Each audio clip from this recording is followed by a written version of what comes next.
Electric potential क्या होता है या इलेक्ट्रिक पोटेंशियल किसको कहा जाता है। तो बेटा पहले हमारे पास क्वेश्चन है, एक सादा सा क्वेश्चन है, ठीक है। ये आप देख ले बेटा कि एक बिल्कुल सिंपल सा जो है वो क्वेश्चन है, ये हमारे पास है बेटा।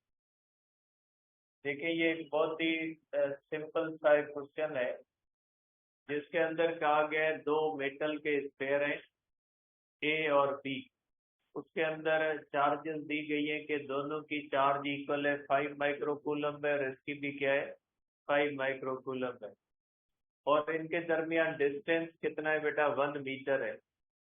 तो कहा गया है कि इनकी पोटेंशियल एनर्जी बताएं कितनी होगी।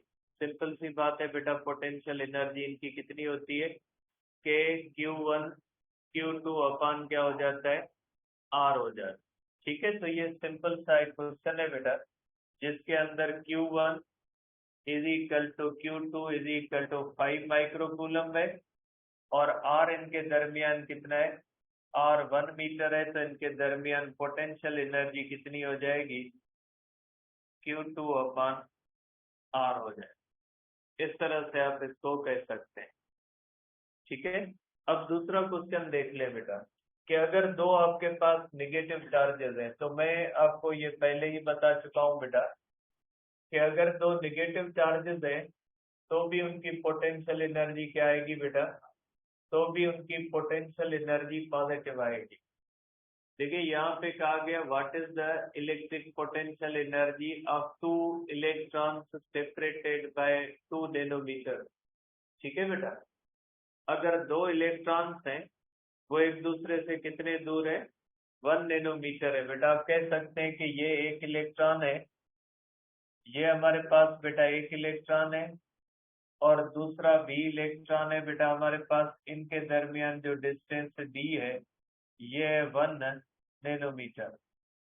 अब देखिए बेटा दोनों नेगेटिव चार्जेस हैं तो नेगेटिव इंटू नेगेटिव पॉजिटिव, तो ये फाइनल आंसर कौन सा आ गया बेटा, फाइनल आंसर आ गया पॉजिटिव। तो अगर दो नेगेटिव चार्जेस भी हैं तो उनकी भी पोटेंशियल एनर्जी क्या हो जाती है बेटा, पॉजिटिव हो जाती है। अब आ जाते हैं बेटा इस तरह से कि अगर हमारे पास ट्राइंगल का केस दिया जाए। देखिए बेटा अगर हमारे पास इस तरह से दिया जाए कि एक ट्राइंगल है बेटा, ठीक है। अब इस ट्राइंगल के अंदर कहा जाए कि 3 चार्जेस हैं, आप बताएं इन तीनों चार्जेस की पोटेंशियल एनर्जी कितनी होगी। देखिए बेटा इन दोनों के दरमियान होगी U13 होगी इज इक्वल टू के Q1 Q3 अपान R13 होगी बेटा। इन दोनों के दरमियान क्या हो जाएगी बेटा 3 और 2 के दरमियान के Q2 Q3 अपान R क्या हो जाएगा बेटा 2 3। और इन दोनों के दरमियान क्या हो जाएगी बेटा 1 2 के Q1 Q2 अपान R 1 2 बेटा। तो टोटल पोटेंशियल एनर्जी कितनी हो जाएगी बेटा, टोटल पोटेंशियल एनर्जी जो होती है बेटा ये होती है अलजेब्रिक सम,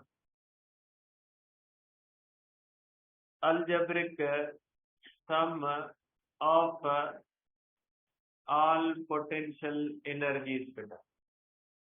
जितनी भी पोटेंशियल एनर्जीज है उनका अलजेब्रिक सम। अलजेब्रिक सम का मकसद क्या होता है बेटा, अगर नेगेटिव चार्ज है तो नेगेटिव साइन रखनी है, पॉजिटिव चार्ज है तो पॉजिटिव चार्ज रखनी है। देखिए बेटा ये नेगेटिव है ये पॉजिटिव, ये क्या हो जाएगी नेगेटिव, ये नेगेटिव पॉजिटिव, इसका आंसर क्या हो जाएगा नेगेटिव, और इन दोनों का आंसर क्या होगा पॉजिटिव।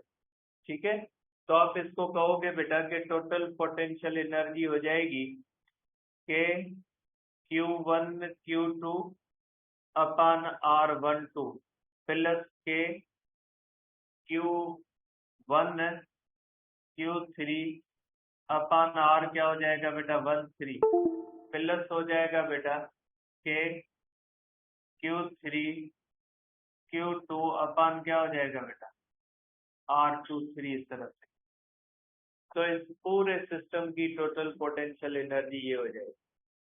अब अगर स्क्वायर है बेटा, अगर इस तरह से चार्जेस पड़ी हो बेटा, इन केस ऑफ स्क्वायर बेटा,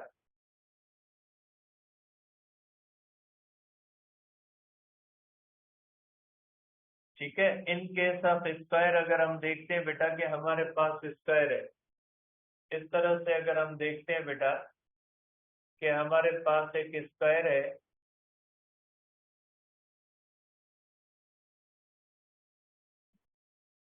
ठीक है, इस तरह से बेटा यहाँ पे चार्ज Q1 है, यहाँ पे आप कह लें चार्ज Q2 है, ये आप कह लें चार्ज Q3 है, और ये कह लें कि आप चार्ज Q4 है बेटा, ठीक है, चार चार्जेस है, इनके दरमियान डिस्टेंस 1 2 है, ये डिस्टेंस बेटा 2 3 है, ये डिस्टेंस है 3 4 है, और ये डिस्टेंस जो है बेटा, ये आप कह लें कि ये डिस्टेंस 1 और 4 है, इन दोनों के दरमियान ये डिस्टेंस है बेटा अंडर रेडिकल 2 R13 है, और इन दोनों के दरमियान डिस्टेंस अंडर रेडिकल 2 R24 है बेटा, ठीक है। तो ये देखें बेटा, इसके अंदर 6 सिस्टम्स बनते हैं, एक पोटेंशियल एनर्जी इन दोनों की, दूसरी इन दोनों की, तीसरी इनकी, चौथी इनकी, पांचवी इनकी और छठी इनकी। इनके अंदर चार चार्जेस के दरमियान कितनी पोटेंशियल एनर्जीज है? 6 एनर्जीज। जबकि ट्राइंगल के अंदर कितनी है? ट्राइंगल के अंदर 3 है। अगर 3 चार्जेस हैं तो उनके दरमियान पोटेंशियल एनर्जीज 3 है। अगर 4 चार्जेस हैं तो उनके दरमियान पोटेंशियल एनर्जीज कितनी हो जाएंगी? 6। अगर 2 होंगी तो उनके दरमियान एक ही होगी, 2 के दरमियान 2 नहीं होगी, 2 के दरमियान एक ही होगी, क्योंकि 2 के दरमियान पोटेंशियल एनर्जी एक ही होगी। तो इसको ध्यान में रखिएगा कि कितनी पोटेंशियल एनर्जीज होती है। अब इनकी निकाल लें बेटा, इनकी पोटेंशियल एनर्जी हो जाएगी potential energy between 1 and 2 plus potential energy between 2 and 3 plus potential energy between 3 and 4 plus potential energy between 4 and 1 plus potential energy between 1 and 3 plus potential energy between 2 and 4। ठीक है, तो आप formula बना सकते हैं बेटा, इज इक्वल टू के Q1 Q2 अपन R12 plus आप कर सकते हैं के Q2 Q3 अपन R23 बेटा, प्लस आप कर सकते हैं के Q34 अपन आप करोगे R34 प्लस आप कर लोगे के Q4 Q1 आप कर लोगे R14 प्लस आप कर लोगे के Q1 Q3 upon under radical 2 of R13 बेटा, ठीक है, सॉरी R कर लोगे आप, कोई भी R कर ले बेटा। ये जो R13 होगा ना बेटा, R13 is equal to R24 is equal to R12 is equal to R24 is equal to R34 is equal to R14 बेटा, सब बराबर माने जाएंगे। ठीक है, तो आप यहाँ पे 13 लिख दें प्लस के Q2 Q4 अपन अंडर रेडिकल 2 R24 बेटा। ठीक है, अगर स्क्वायर है तो इसमें R सब के सब बराबर होंगे, इसको ध्यान में रखिएगा बेटा। ठीक है, तो आप इसको इस तरह से या इस टेंस में लिख सकते हैं, इसकी पोटेंशियल एनर्जी इस तरह से निकलेगी। ठीक है, चाहे पोटेंशियल हो चाहे पोटेंशियल एनर्जी जो आप इस तरह से फाइंड करेंगे। अब आ जाए इसके ऊपर क्वेश्चन देखें। देखें बेटा, इस तरह से आप देखें कि देखें बेटा, हमारे पास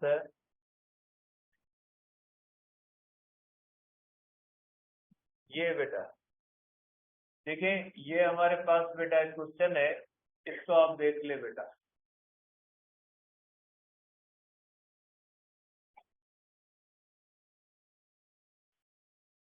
देखिए बेटा, ये हमारे पास एक क्वेश्चन है, इसके अंदर क्या कहा गया? Positive charges Q are originally placed at distance R बेटा। A third charge q is placed so that an equilateral triangle is formed between the three charges. Suppose करें बेटा इसमें कहा गया आपको कि दो चार्जेस q इस तरह से एक दूसरे से दूर पड़ी है बेटा एट अ डिस्टेंस r। अब इनके पास पोटेंशियल एनर्जी इनिशियल कितनी है बेटा? इनके पास पोटेंशियल एनर्जी इनिशियल है के क्यू अपान क्या है बेटा? आर है। इनके दरमियान पोटेंशियल एनर्जी कितनी है बेटा? के क्यू अपान आर है। अब अगर तीसरी चार्ज रख देते हैं यहाँ पे, तीसरी चार्ज यहाँ पे रख देते, इक्विलेटरल ट्रायंगल बनता है, तो अब पोटेंशियल एनर्जी कितनी हो जाएगी? U12 प्लस क्या होगा? U बेटा 1 और 2, 2 और 3 के दरमियान प्लस क्या हो जाएगा? 3 और 1 के दरमियान। अब 3 हो जाएंगी, पहले एक थी अब कितनी हो जाएंगी? 3 हो जाएंगी। और चार्जेस भी बराबर है और डिस्टेंस भी क्या है बेटा? बराबर है। तो मीन्स पहले के मुकाबले में अब एनर्जी कितनी बार बढ़ जाएगी बेटा? अब पहले एक थी अब कितनी हो गई? 3। ठीक है, तो कितनी बार बढ़ जाएगी बेटा? ये देखें कि एनर्जी जो है वो कितनी बार बढ़ जाती है बेटा? 3 टाइम्स बढ़ जाती। ठीक है, क्योंकि अब एनर्जी कितनी हो जाएगी? अब एनर्जी फाइनल हो जाएगी बेटा इज इक्वल टू 3 टाइम्स के क्यू अपान आर बेटा। क्योंकि आप इसको लिख सकते हैं बेटा फाइनल इज इक्वल टू के क्यू अपान आर, के क्यू अपान आर, क्योंकि चार्जेस भी सेम है। तो ये क्या हो जाएगा? 3 टाइम्स। मीन्स इनिशियल के मुकाबले में फाइनल कितनी बार बढ़ गई है बेटा? 3 गुना बढ़ गई है। आप लिख सकते हैं u final is equal to 3 times u initial. ठीक है, तो आप इसको इस सेंस में देखोगे बेटा। अब आ जाते हैं एक और क्वेश्चन पे बेटा।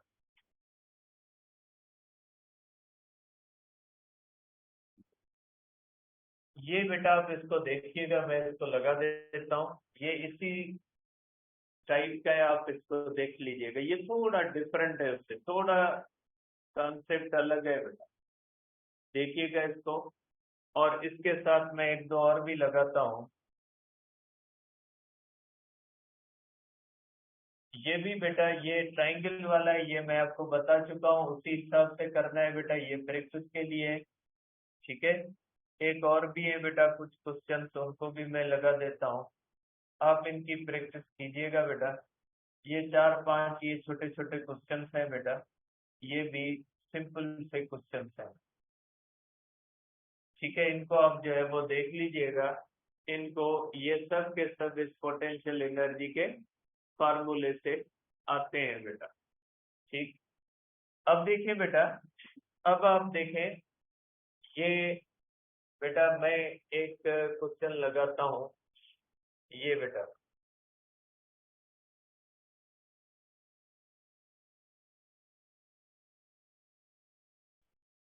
ये देखिए एक डिस्कशन का क्वेश्चन है, जिस तरह से रात मैंने ग्रुप में भेजा था बेटा, अल्लाह ताला के बंदे, शॉर्ट क्वेश्चन और एमसीक्यूज में के दरमियान फर्क तो महसूस कर लें।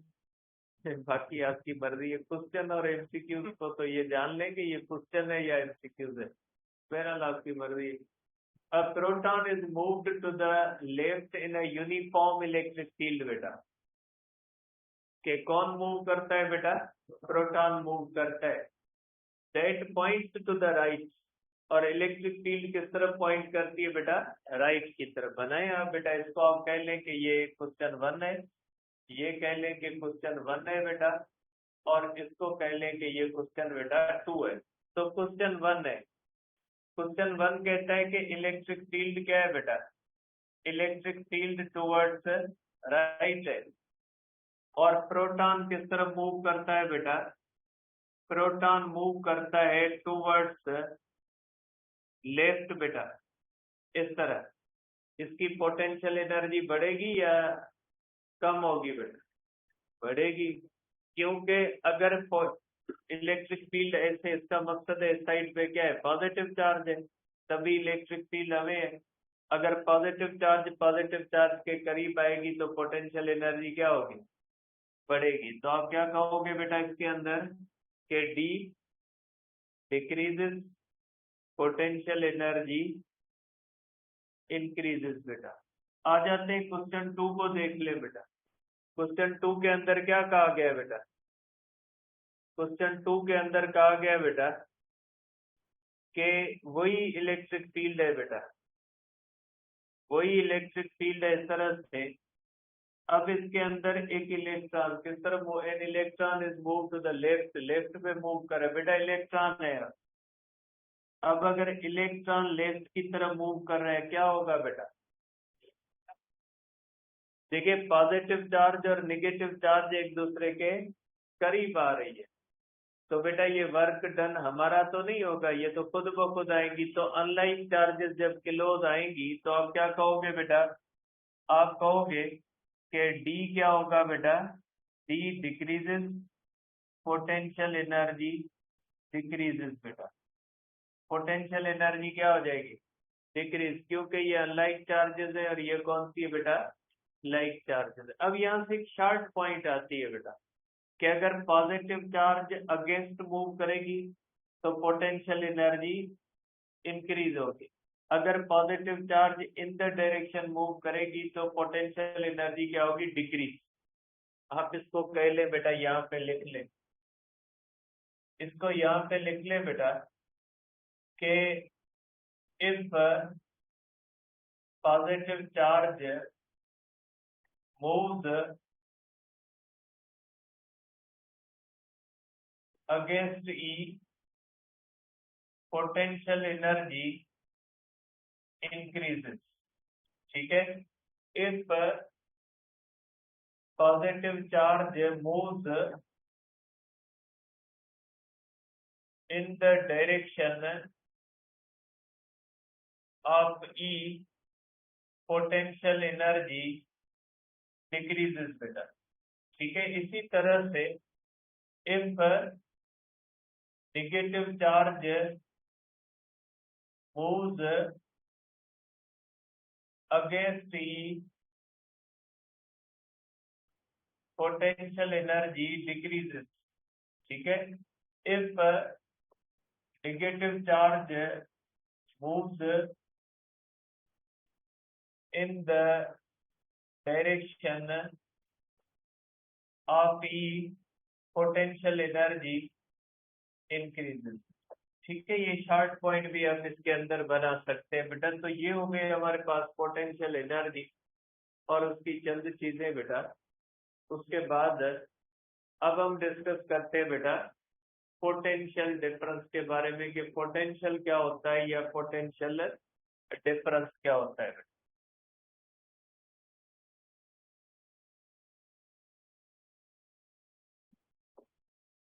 देखिए बेटा हम डिस्कस करते हैं इलेक्ट्रिक पोटेंशियल के बारे में।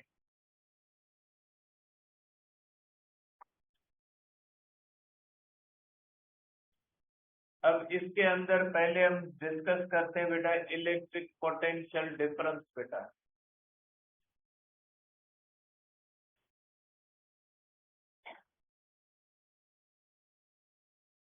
इलेक्ट्रिक पोटेंशियल डिफरेंस बेटा, जिसको हम कहते हैं डेल्टा वी।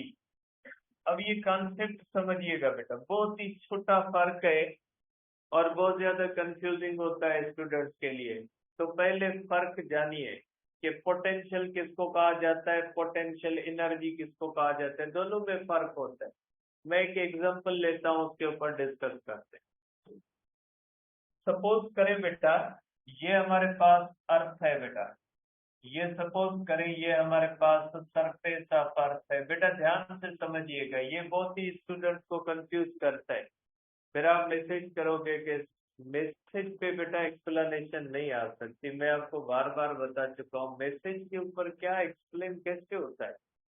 मुझे ये आज तक बात पता नहीं लगी कि मैसेज पे कैसे टीचर पढ़ाते हैं या किस तरह से बताते हैं, और वो भी साइंस सब्जेक्ट।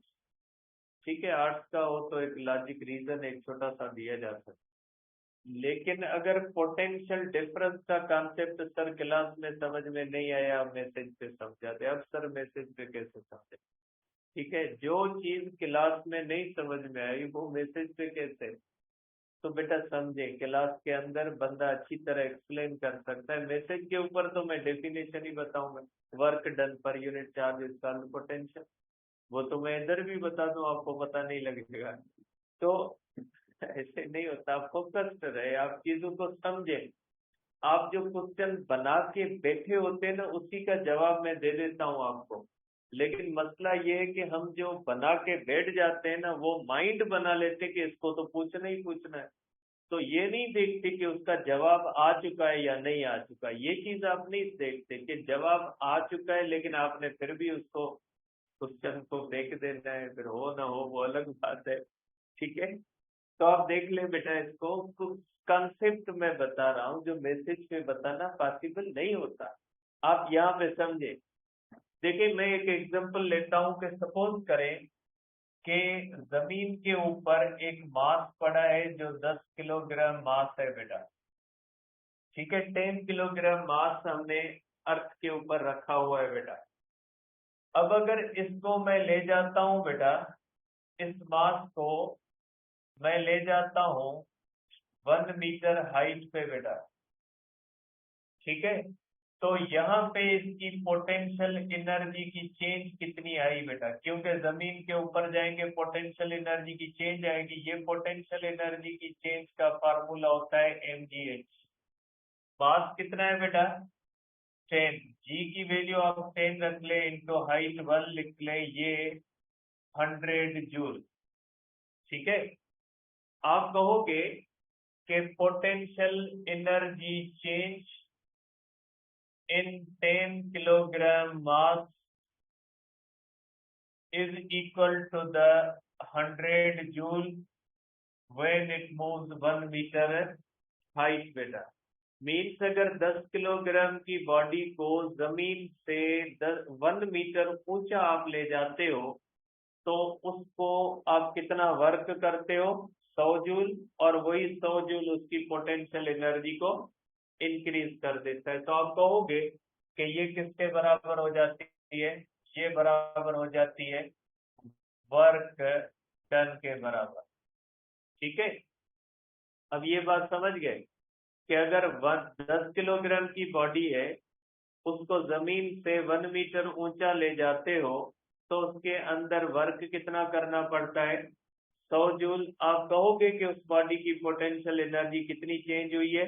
100 जूल उसकी पोटेंशियल एनर्जी चेंज। ये पोटेंशियल एनर्जी है। पोटेंशियल एनर्जी की चेंज हमेशा वर्क के बराबर होती है, और उसका यूनिट वही होता है जो वर्क का होता है। ठीक, अब आ जाए पोटेंशियल पे। अब आ जाते हैं ग्रेविटेशनल पोटेंशियल पे बेटा।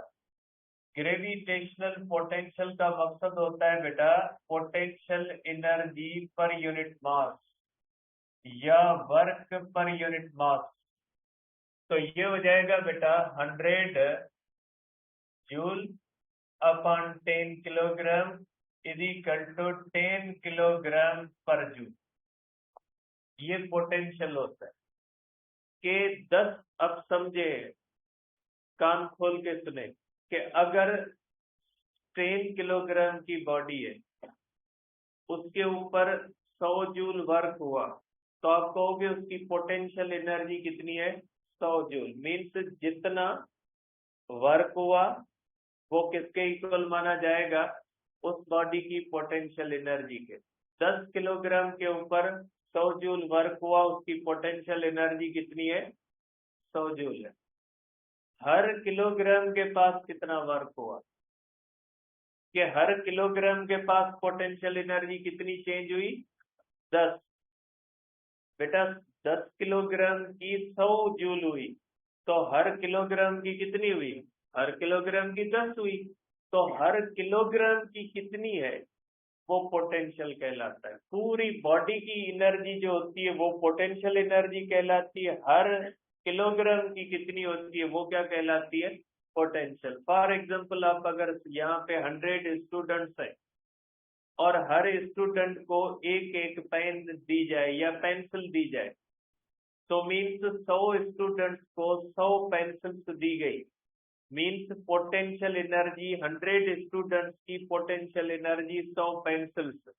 अब हर एक की कितनी है, मीन्स हर एक की 1 है, तो वो हर एक की जो पोटेंशियल एनर्जी है वो क्या कहलाती है, पोटेंशियल कहलाती है। पोटेंशियल जैसे बेटा हीट कैपेसिटी या थर्मल कैपेसिटी, पूरी बॉडी की जो होती है वो हीट कैपेसिटी हर किलोग्राम की जो होती है वो क्या हो जाती है, स्पेसिफिक। इसी तरह से पूरी बॉडी के ऊपर जितना वर्क करते हो वो पोटेंशियल एनर्जी, और हर किलोग्राम के पास कितना हुआ वो क्या हो गया, ग्रेविटेशनल पोटेंशियल हो। ठीक है, इसी तरह से बेटा अब आ जाए इलेक्ट्रिक पोटेंशियल पे। बेटा इलेक्ट्रिक पोटेंशियल को आप इस तरह से देखोगे बेटा, सपोज करें ये चार्ज है बेटा, पॉजिटिव चार्ज है, और ये इसकी इलेक्ट्रिक फील्ड है बेटा, ये इसकी इलेक्ट्रिक फील्ड है बेटा। इस इलेक्ट्रिक फील्ड के अंदर एक पॉइंट ए है बेटा, इस पॉइंट ए पे हमने एक 10 कूलम चार्ज रखी हुई है। अब इसकी पोटेंशियल एनर्जी यू है बेटा, जाहिर सी बात है इसकी इलेक्ट्रिक फील्ड के अंदर है तो इसके अंदर क्या हो जाएगी बेटा, पोटेंशियल एनर्जी होगी बेटा। सपोज करें अब इसको मैं ले जाता हूँ पॉइंट ए से, कहाँ पे ले जा रहा हूँ बेटा, इसको लेके जा रहा हूँ पॉइंट बी पे बेटा, और पॉइंट बी पे बेटा, पॉइंट बी पे इसकी पोटेंशियल एनर्जी बी हो जाएगी बेटा। अब सपोज करें मैंने वर्क यहाँ पे किया है, ए से बी की तरफ ले जाने में मैंने 100 जूल वर्क किया है, तो आप क्या कहोगे कि पोटेंशियल एनर्जी की चेंज कितनी आई बेटा, पोटेंशियल एनर्जी की चेंज जो होती है वो वर्क के बराबर होती है, और वर्क कितना मैंने किया बेटा, 100 जूल किया वर्क, तो पोटेंशियल एनर्जी की चेंज भी कितनी आई बेटा, 100 जूल आई। ठीक है, मीन्स 10 कूलम चार्ज मैंने 100 जूल वर्क किया, तो उस 10 कूलम के पास पोटेंशियल एनर्जी कितनी चेंज हुई बेटा, 100 जूल चेंज हुई। अब अगर हर कूलम के पास कितनी चेंज हुई, हर कूलम के पास कितनी चेंज हुई बेटा, 10 जूल, क्योंकि 10 कूलम को 100 जूल मिली, तो हर कूलम को कितनी मिली, 10 जूल मिली, तो ये हर कूलम को क्या मिली, ये पोटेंशियल कहलाता, इसको हम पोटेंशियल डिफरेंस कहते हैं, क्योंकि ये दो पॉइंट्स के दरमियान डिफरेंस है, इसलिए हम इसको क्या कहेंगे बेटा, तो पोटेंशियल डिफरेंस क्या हो जाएगा बेटा, between A and B is equal to हो जाएगा work from A to B upon charge is equal to change of potential energy between A and B, ये हो जाएगा चार्ज इज इक्वल टू आप कर लोगे बेटा 100 जूल पर 10 coulomb is equal to 10 joule पर कूलम, ये इसको आप कह सकते हैं 10 वोल्ट, क्योंकि जूल पर कूलम किसके बराबर होता है, वोल्ट के। तो बेटा आप कहोगे कि 10 कूलम के ऊपर 100 जूल वर्क हुआ, मीन्स 10 कूलम की पोटेंशियल एनर्जी कितनी चेंज हुई, 100 जूल। हर कूलम की जो चेंज होती है उसको हम क्या कहते हैं, पोटेंशियल कहते हैं। सिंपली पोटेंशियल का मकसद है potential energy per unit charge, और पोटेंशियल एनर्जी वर्क के बराबर होती है। पोटेंशियल किसके बराबर होता है, work per unit charge. Potential energy का यूनिट जूल होता है, और पोटेंशियल का यूनिट कौन सा होता है, जूल पर कूलम्ब होता है। बिजली आप इस्तेमाल करते हो घरों के अंदर, उसमें आपने लिखा हुआ होगा, देखा होगा 220 वोल्ट है।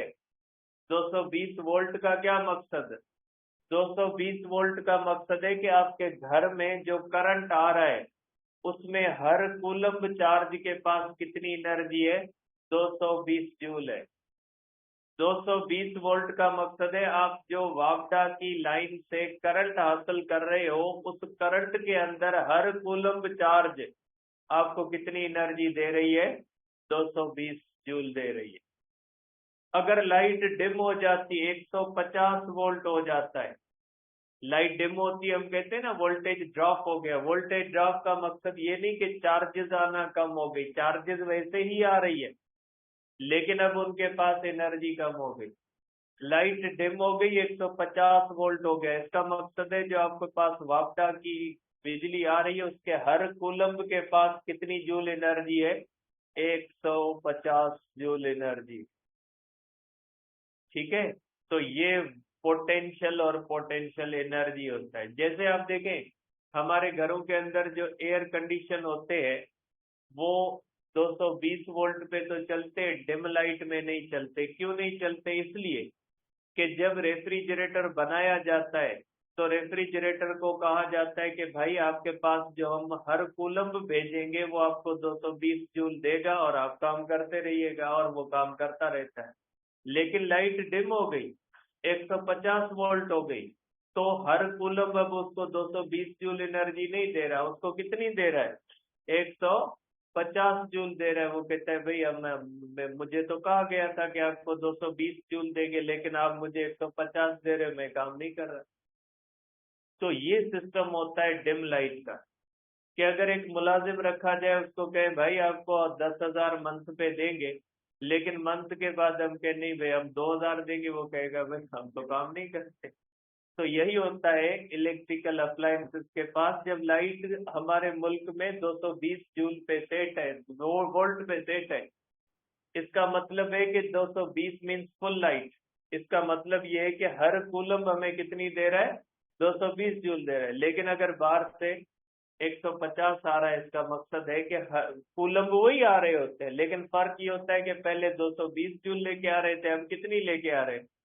150 लेके आ रहे हैं। जैसे आप लोगों का अगर खाना आधा कर दिए तो आप लोग काम करोगे? नहीं करोगे ना। मीन्स इनपुट कम कर दिया जाता है तो आउटपुट भी नहीं होगा।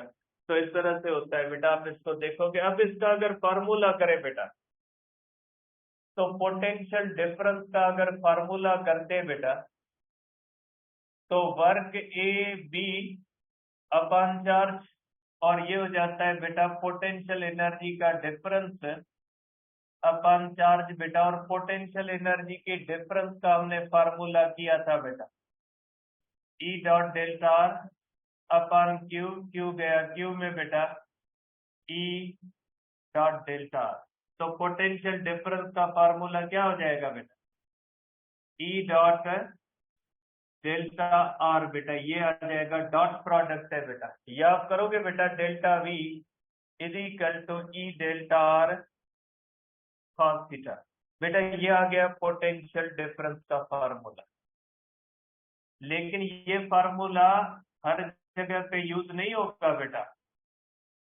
इस फार्मूले को ड्राइव करते हुए मैंने एनर्जी का ये फार्मूला इस्तेमाल किया। और आपको पता है एनर्जी का ये फार्मूला हर जगह पे नहीं लगता, ये यूनिफॉर्म फील्ड में लगता है और नॉन यूनिफॉर्म फील्ड में स्मॉल डिस्टेंस के लिए लगता है। तो वही किस्सा इसके साथ भी होगा कि ये पोटेंशियल डिफरेंस का जो फार्मूला है ये मैंने उस पोटेंशियल एनर्जी के फार्मूले से ड्राइव किया है जो पोटेंशियल एनर्जी का फार्मूला यूनिफॉर्म फील्ड के अंदर लगता है और नॉन यूनिफॉर्म फील्ड के अंदर वेरी स्मॉल डिस्टेंस के लिए लगता है। तो ये भी किसके लिए लगेगा? ये यूनिफॉर्म फील्ड के लिए लगेगा, या अगर फील्ड नॉन यूनिफॉर्म है तो किसके लिए लगेगा? ये जो है वो स्मॉल डिस्टेंस के लिए। तो ये मैं यहाँ पे लिख देता हूँ। ठीक बेटा, delta V is equal to E dot delta r is used to find beta to find delta V when field is uniform। ठीक है, फील्ड क्या हो जाती है बेटा? Uniform. Delta V is equal to E dot delta R can also be used to find delta V in non-uniform field for small delta R, या आप कह सकते हैं फॉर क्लोज पॉइंट बेटा। ठीक है, आप ये कहेंगे बेटा के delta V is equal to E delta r can not be used for large distance in non-uniform field बेटा। नॉन यूनिफॉर्म फील्ड के अंदर लार्ज डिस्टेंस के लिए इस्तेमाल नहीं किया जा सकता। ठीक है, ये पोटेंशियल डिफरेंस का फार्मूला है बेटा, कि दो पॉइंट के दरमियान जब चार्ज को आप मूव करते हो तो उसका पोटेंशियल डिफरेंस कितना होता है, पोटेंशियल कितना होता है एब्सोल्यूट कर ले सकते। ठीक है,